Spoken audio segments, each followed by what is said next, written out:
امام علی مقام رضی اللہ تعالیٰ عنہ کی فکر کو سمجھ جاؤ، جب وہ مصطفیٰ کریم کے کندھوں پہ تھے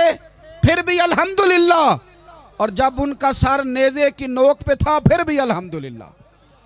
حسین ابن علی شکوہ کرتے نظر نہیں آتے، سیدنا امام علی مقام ہر مقام پہ کہتے ہیں الحمدللہ الحمدللہ الحمدللہ۔ جب تک وہ مسجد نبوی کے منبر پر جلوہ فراز تھے اور جب تک زمانہ ہاتھ باندھے ان کے سامنے کھڑا تھا پھر بھی الحمدللہ، اور جب ان کے بچوں کے ہاتھوں میں ظالموں نے زنجیریں ڈال دیں تو پھر بھی الحمدللہ، جب تک سورج چاند بھی سیدہ زینب کے گھر کے قریب سے گزرتے تھے تو ذرا تھوڑی نظر ہٹا کے گزرتے تھے، مالک پھر بھی الحمدللہ۔ اور جب شام کے بازار میں پردیسی بہن اپنے بھائی کا کٹا ہوا سر لے کے سفر کر رہی تھی